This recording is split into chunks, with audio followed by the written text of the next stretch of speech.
We're continuing a really amazing series of innovative women investors, which is really exciting. And these people are an amazing example. Kristin Hull is the founder of NIA Impact Capital, and Holly Lichtenfeld is the chief marketing officer. And I think you're going to find that what NIA does is unusually effective at figuring out how to make money while improving the social responsibility, in effect, of the companies in which NIA invests. I have never really seen anything quite like it. I think it reflects a lot Kristin's personality, which is, I think, amazingly effective as an activist and as an advocate for change in whatever system you encounter. So why don't you start by just telling us a little bit about the company and what you do and how you think about investor activism? Well, thank you so much, and I'm so glad to be here, and thank you to Amy and everyone else who was a part. I know it takes a village to put this on, and we're so grateful to be here. So I'm happy to talk about what we do, and particularly during these times when we are so focused, or many of us here, at least in this room, are focused on climate solutions and how are we going to get there. And so having investors step up, knowing that we get the economy that we invest into, how can we create options for investors to invest with their values for the climate solutions that we need. So I founded NIA. It means intention and purpose, and we build portfolios in public equities, and we choose the very best companies across our 6 solution themes. And then I think what we'll get into in this conversation is what does it mean to use our investor voice when it comes to helping companies be their very best. Well, yeah, your 6 themes really guide you in choosing the companies, and it seems like you're very rigorous in how you apply your lens to pick the right companies, and you seem to have done a very good job, like investing in Tesla in 2012. Was that? That's right. That definitely was a good move. But quickly tell us what those themes are, and I mean, you do it in order to make money, but then once you get involved, I want you to talk a little bit about what you do that's different as an investor. Absolutely, sure. So when I developed the 6 solution themes back in 2012, we really were just asking the question at a systems level, what is needed for people and planet to not only survive, but to thrive together? And then matching that to what the market will reward for. So what is the addressable market, and then which areas of the economy need to grow so that we can not only survive but thrive together. And so that's where our 6 solution themes come from. Everything from sustainable planet to healthcare, particularly focusing on women and people of color because those have been under-researched and underserved. There's lots of really great market solutions there in healthcare, all the way to natural and organic foods, education, and across to thriving communities. Well, why don't we go to you, Holly, for a second. Talk a little bit about the kinds of activism, because she's still talking about the investing. Right. Talk about the activism and what makes NIA different from your perspective. Sure, and actually before we talk about, because I think Kristin also will share a lot of specific stories. So what I'd like to share is why I am working at NIA and why I feel activism and came to learn that activism is so important from a shareholder perspective. So I was working for years with companies on their greenhouse gas inventories and setting targets and reducing them. And I know that many of you might find this shocking and surprising, but things are not moving fast enough. So being on the phone with people and them, or on Zoom, and them saying, no, you know, I'm not quite ready to do the targets yet. I'm not quite ready to measure. I'm not quite sure what they were waiting for. But to give it, so when I would see things that would make that move, and there are very few things that make these companies that aren't, it's not built into their DNA, and they're not doing it because, like Patagonia, they see that it's going to make their business better. So there aren't many things that make them move. But one of the 2 things that I've seen that make them move is shareholder voice. And so to give you an example, in 2022, the beginning of it, Costco shareholders voted to say that they needed to start doing their greenhouse gas inventory and setting net zero all the way through to scope 3, which is their supply chain. And within weeks, the companies I work with that were in their supply chain were turning around and saying, oh my goodness, look at all this information Costco's asking us for. So it just took from no movement to a matter of weeks. And so for me, having worked for decades in this space, it felt really like an amazing opportunity to work with NIA to help them in their activism, because seeing it is one of the very key levers. So, and the way that they do the activism is very unique, or the way we do it, because it's being in relationship with these companies.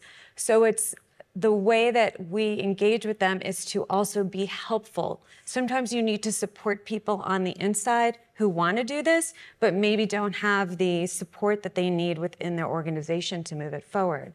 Yeah. Is there any specific examples or anything that you want to add to that?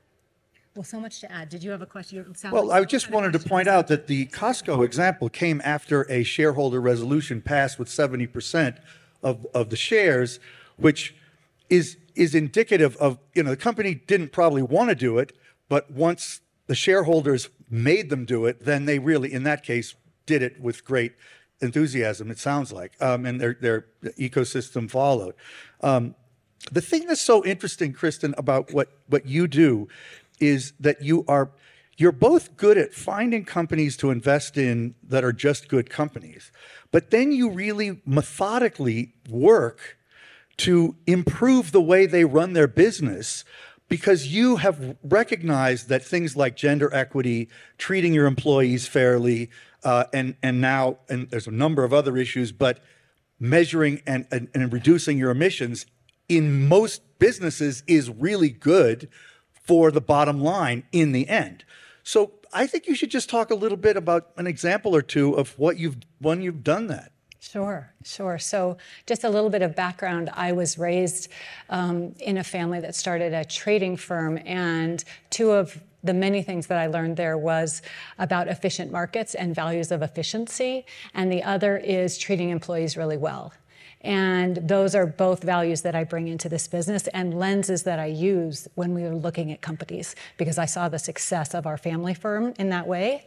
And so when we're looking and asking companies for their scope 1, 2, and 3 emissions, that's an efficiency measure. And we know that our companies are already forward thinking. They're innovators. They're best in class at what they do. And we want them to stay and keep that edge. And so having these measurements so that they can find the efficiencies within their own companies really will keep them ahead. And then similarly on the social justice side, or just really it's about smart human capital management, having their diversity measurements, talking to them about how they're doing their recruiting, how they're doing their hiring, how they're doing promoting, whether they have diversity of thought on their boards. A couple fun facts there is that when there are more women on boards, the E, the S, the G, environment, social, and government topics come up and stay up. And we have certainly found that when we're talking with our companies about different items that we want them to work on or that we're wanting to coach them on sometimes, when they have diverse boards, much more likely for our movements to get through or for us to support the staff that are already working on that within their companies. Another interesting thing about the way that NIA operates, though, is, there are many instances, and, Exxon sued a couple of small shareholders who were trying to get a shareholder resolution onto the vote, and that was a deeply hostile response. And often companies are not welcoming of shareholders who want to put something to a vote of the shareholders. But you are oriented, if you possibly can, to bypassing that by going directly to management and almost serving as a kind of consultant, saying, hey, we've noticed that your competitors or other industries which we know about are doing these enlightened practices, and it's benefiting them this way and this way and this way. So, but sometimes it does get to the point where you want to ask the shareholders to vote on your behalf. Talk about how you think about the dialogue with the companies. Sure.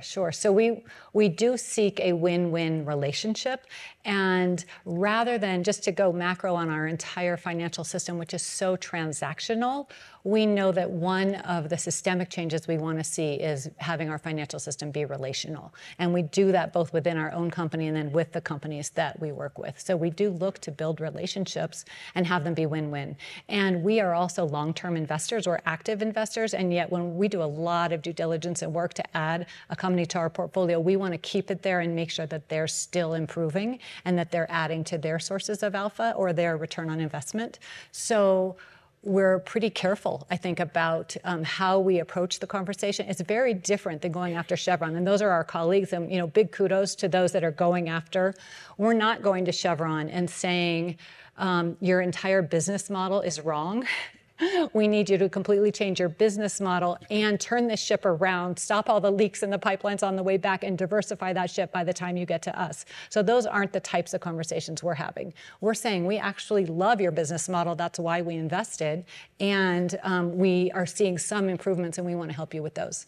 Well, since in the end this is a climate conference and emissions are such a big part of what companies are trying to wrestle with, and it's a big part of the activism you do, I'd love you both to talk about, you know, how optimistic are you that we're moving in the right direction on emissions, and anything you want to say about dialogues you've had with companies and how they respond when they start trying to wrestle with it. Sure. So I'll add one. So Science-Based Target Initiative is sort of the gold standard of people, of companies making these commitments. And so we are looking to invest in companies that are heading in that direction or already doing that. So those conversations are going well. We are part of the NZAM, which is the Net Zero Asset Managers group. We are a signatory to that, which means that we're setting targets that we want our portfolio to contain companies that have made that level of commitment. And what I love about what we do is, this is also for me working with companies. You can have people or a corporation that commits to that, but then management changes. So they may say we're making that commitment, and then they get all this press maybe out of it. This could be, you know, this is like greenwashing, and then they don't actually do it. So what we do is we have a system in place to watch that and monitor that and communicate with those saying, we invested in you because this is important to us, and we need you to follow through on your commitments. And that is something that is a very important part of this whole systems that we're trying to shift, is that it's not one and done. Often you have to really stay on point and make sure that folks are delivering on what they're supposed to be delivering on. Well, we're running out of time, but how would you say companies in your portfolio and companies just in general are doing on this emissions thing? We're not moving fast enough. What's your general thinking? Fast enough. No, we're not moving fast enough. We need more investors like us, more investors like everyone in this audience who really is ready to own what they own. So really know what's in your portfolio and then be so proud of what you own. And so again, we do get the economy that we invest into. And so for us to really put our money into those companies that we already know are doing a good job and then get us using our investor voice to push forward, that's what we need to do. And I know you believe that anybody can be an investor advocate, individuals or giant pension funds. I mean, That's right. This is a change you would like to see. Just talk quickly about that and then we got to wrap. Sure. So of course, pension plans hold the big dollars and they can just pick up the phone and say, we need to see these SBI targets. We want to see your scope 3 emissions. You know, those of us that have less assets or fewer assets than a pension plan need to do a little bit more. But we can go to our 401k providers and say, what are your fossil fuel free investments? You know, do you have NIA on your platform? Do you have women or people of color on your platform as far as asset managers? That's another really important one. Women make up 0.7% of our $84 trillion as far as asset managers. When we combine that with people of color, we get to 1.3%. So diversifying the thought and how we do asset management is something that all of us can play a part of. And in the end, that'll be good for returns too. That's right. Yeah. Well, thank you both so much. Thank you.